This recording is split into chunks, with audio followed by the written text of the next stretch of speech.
கஷ்டம், என்னால் வந்து பெருசாக அச்சீவ் பண்ண முடியல, கவர்மெண்ட் போஸ்டிங் வந்து எனக்கு கிடைக்குமா கிடைக்கலையான்னு தெரியல, ஏன்னா முதல்ல கூட கமிட்மெண்ட் இல்லாமல் இருந்தது சார், இப்போ நிறைய கமிட்மெண்ட் வந்துருச்சு சார், ஆஸ் அ உமனா ஆஸ் அ கேர்ளாக நான் என்னை எவ்வளோ புஷ் பண்ணணுமோ அவ்வளோ புஷ் பண்ணிக்கிறேன் அப்படின்னு நினைக்கிற, கவர்மெண்ட் போஸ்டிங்கை ட்ரை பண்ணுற, டிஎன்பிசியில் படிக்கிற பெண்களுக்கு சொல்கிறேன்.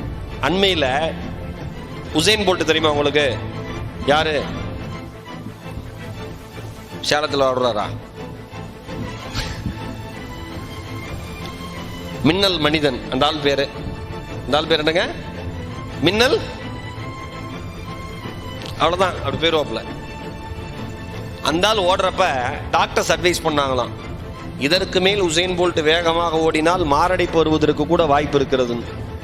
அதற்கு உசேன் போல்ட் சொன்னாராம், ஒருவேளை ஓடுகிற பொழுது மாரடைப்பு வந்து இறந்தால் அதை விட எனக்கு பெருமை ஒரு அத்லட்டா வேற எதுவுமே கிடையாது, இறந்து விட்டு போகிறேன் நான். இந்த உசேன் போல்ட் பின்னாடி ஒரு சுவாரஸ்யமான செய்தி இருக்கு.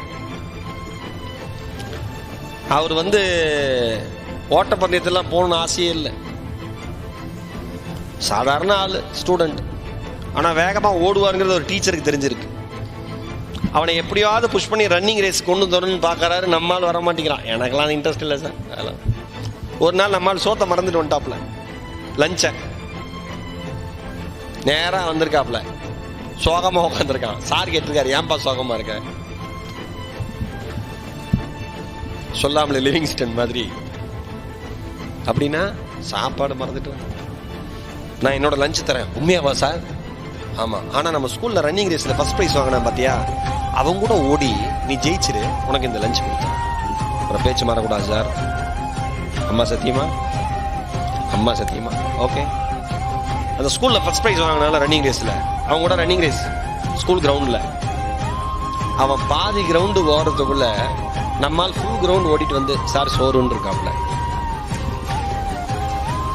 ஒன்று சொல்லவா, நமக்கே தெரியாத நம் திறமைகளை சரியாக அடையாளம் காட்டி உலகத்தின் முன்னால் நிறுத்துகிற ஒரு மனிதர் குருவாக இருக்க முடியும். அது யாராக வேண்டுமானாலும் இருக்கலாம். 11 உலக சாதனை, 11 வேர்ல்ட் டைட்டில் யாருக்கு? உசேன் போல்ட்டுக்கு. அந்த ரெக்கார்டெல்லாம் எந்த மனுஷனும் இனிமேல் மனுஷனா பிறக்கிற எவனுமே அந்த வேர்ல்ட் ரெக்கார்டை வந்து பிரேக் பண்ண முடியாதுன்னு சொல்லிட்டு இருந்தாங்க. இப்போ ரீசெண்டா ஒருத்தவங்க பிரேக் பண்ணாங்க. மிகப்பெரிய ஆச்சரியம். யாரு? Super brother Allison Felix. ஆம்பளை கிடையாது, சாதனை பெண்மணி. ஒரு உலக சாதனை படைத்த ஆணினுடைய சாதனையை ஒரு பெண்மணி அண்மையில் 12வது உலக டைட்டிலை வாங்கி முறியெடுத்திருக்கிறாள்.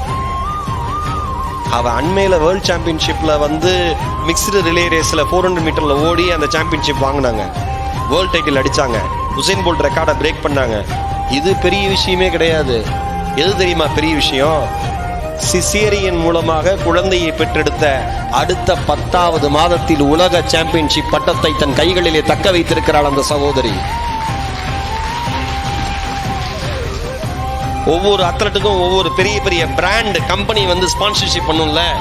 நைக் அப்படின்னு ஒரு கம்பெனி இருக்குல்ல, டிக்கெட் சிப் பண்ணல, கரெக்டா? நைக் ஜஸ்ட் டூ இட் அப்படிமா, அவங்க தான் ஸ்பான்சர்ஷிப் ஆலிசனுக்கு.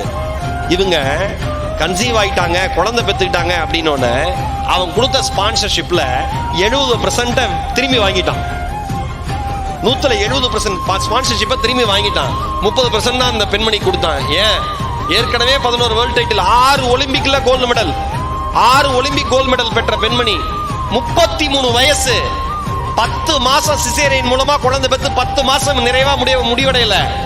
10 மாசம் குழந்தை பிறந்திருக்கு. அடுத்த 10வது மாசம் இந்த உலகத்தினுடைய பார்வையை தன் மீது திருப்பிய சாதனை பெண்மணி ஆலிசன். இங்க இருக்கிற பெண்களுக்கு சொல்றேன், உங்களால் நினைத்தால் எது வேண்டுமானாலும் செய்ய முடியும். என்னனாலும் செய்யலாம். நாம நினைக்கணும்.